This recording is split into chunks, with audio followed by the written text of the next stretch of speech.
The third limited time event featuring a special character appearance in Pokopia is now officially live in the game, and it's taking place from June 23rd to July 8th. The Pokemon Jirachi has arrived at the Pokemon Center in town, and has a special request for you as the player to grant the wishes of other Pokemon in order to trade sparkling wish notes for special star-themed furniture and decor items. After meeting Jirachi and fulfilling the requests of multiple Pokemon, we are sharing our best tips, tricks, and some helpful need-to-know facts so you can get the most out of this limited time event. On the morning of June 23rd, we found Jirachi floating around near our Withered Wastelands Pokemon Center, waiting to speak with us. To participate in this event, you'll need to have built at least one Pokemon Center, which will naturally be a part of the story progression of Withered Wasteland pretty early on in the game. If you want to know how to do this, check out our guide to Withered Wastelands and the abilities, as well as our walkthrough long plays without commentary if you want to see the story played out in sequential order. Jirachi may be wandering around a bit near your Pokemon Center, so if you don't see him right away, you can either hang out around the front entrance until he comes back, or run around your Pokemon Center to see if he's somewhere very nearby. We learned the hard way that it isn't ideal to build a large structure directly next to your Pokemon Center, since Pokemon will sometimes enter these buildings on their own. I really wanted to get a good view of Jirachi during our conversation for this guide, but he was inside my building, and instead of opening the door like I thought I was going to, I ended up speaking with him through the wall. So that was interesting. Perfect video composition aside though, Jirachi did explain the rules to me as soon as I found him, even though I couldn't actually see him during our conversation. And he explained what a wish note was and how to get them. This is actually a really easy event overall, because Jirachi just gives you the DIY recipe you need to make wish notes, and the only crafting element you'll need for them is a vine rope, which you can easily get by using your cut transformation on the hanging vines all around the town. So long as you have enough vine rope, you can make as many wish notes as you want, and you'll find the recipe in your DIY list under the Other section as soon as you interact with a workbench. Once you have your wish notes in hand, or really in your pockets, then all you need to do is watch for a persistent thought bubble to appear over a random Pokemon's head. Walk up to that Pokemon and they should request something from you, which you will either give to them if you already have the item in your pouch, or you'll be able to craft or bring them the item later. All requests will go to your request folder in your Pokédex device, and my guess is that they should be limited to what you've already unlocked in the story.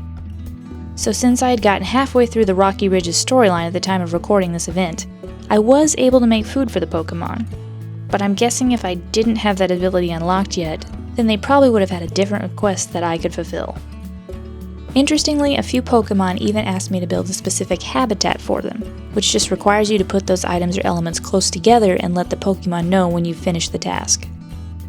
And if a Pokemon has requested a specific element, something like twine, you can either find a Pokemon that may have these elements lying around their habitat, or look for elements in the game that can produce these specific elements, like spider webs that you can cut. Once you complete a request, your Pokédex will indicate that you've met the requirements, but you still need to talk to the Pokemon to receive your wish note back from them, which will now be sparkling. If a Pokemon doesn't respond in a way that indicates you've completed their request, try talking with them again and make sure you've done everything they've asked. For Scyther, he just had something else to say to me first before it prompted him to respond to the wish granting. Whereas with Vespiquen, she wanted me to actually place her plant within her habitat, which I had totally forgotten about and had to check the request in my Pokédex to figure out why I couldn't give her the plant. Also, be aware that certain requests may be very specific, like Squirtle asking me for a simple salad rather than a shredded salad. This is especially crucial to note since you don't want to waste your time and efforts making the wrong item that won't end up granting the Pokemon's wish. Plus, your resources may be scarce if you're just starting out the game, so you won't want to waste those either. If you do happen to have an abundance of a certain element, consider making extra of each request, especially the food, since you'll probably need it for other requests or tasks in the game. No need to walk all the way back to your kitchen setup for a second loaf of bread if another Pokemon ends up having the same request later on. And if that doesn't end up happening, you can always use it yourself. Speaking of a kitchen, it's a good idea to have one nearby, as well as a workbench, since you'll probably be using both quite a lot. In other words, don't be like me and have to walk all the way back to Rocky Ridges just to make a salad because I wasn't prepared. You'll likely find a random oven and sink lying around somewhere in a town you can bring back to your main area. And if you've gotten far enough in the game to even be making food at all, then you also have a recipe for a bread oven. And this brings me to another important point, which is to have a house in each town that you can easily travel to in order to get any elements or items you don't have in your main area. This is something I wish I would have realized when I first started playing this game. It makes traveling back and forth a lot quicker and a lot less boring. All you have to do is set up a house, put a Ditto flag on it, and then choose to travel to it from your Pokédex options. Way easier and faster than running through each gate. If you can't find a Pokemon you're looking for after acquiring the items you need to grant their wish, you can search for them from your Pokédex. All you have to do is find them in the list and then click the button to search for them. From there, walk up to any Pokemon, and they should point you in the direction that you need to go in order to find who you're looking for. And if you happen to remember where their habitat home is, unlike me who can't seem to remember where anyone lives, you can use honey to attract them back to their home no matter where they are in the town. Easy peasy. Man, I wish Animal Crossing had this feature for villagers. That megaphone was a bust. Speaking of towns, Pokemon living in other lands will also have requests for you if you visit them, so long as you've gotten far enough in the story progression of that area. I noticed this with Bleak Beach when I went to retrieve something I needed to craft a requested item.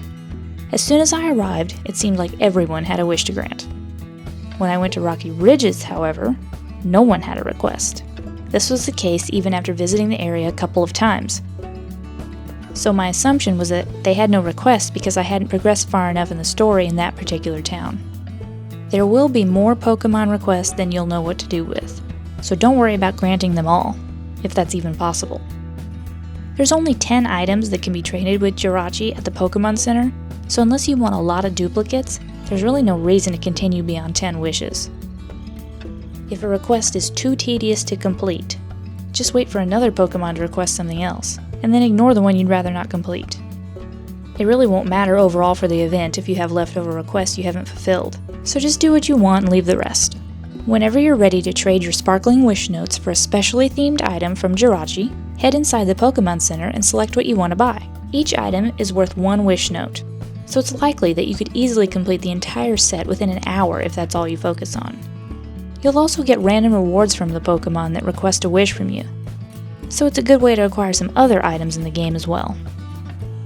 The items you can receive from Jirachi by trading Sparkling Wish Notes are the Star Closet, Starry Sky Bed, Cloud Table, Star Shape Dresser, Jirachi Lamp, Moon Clock, Star Mat, Star Wall Decoration, Telescope, and the Cloud Cannon.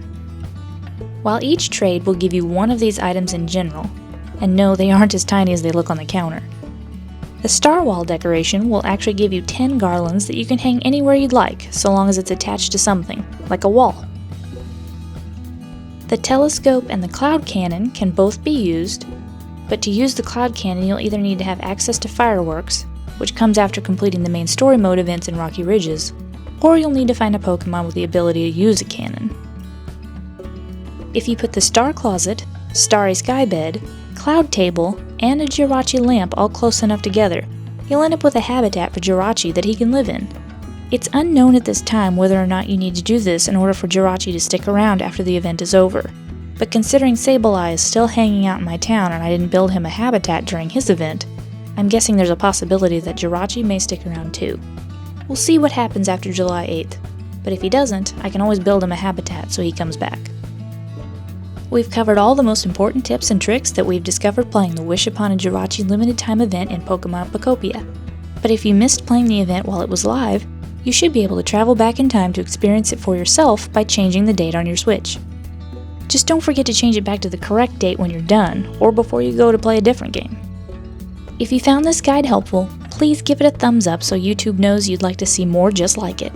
And subscribe to our channel to join the cross-Switch gaming community and the conversation. Have a blessed day and have fun granting Pokemon wishes.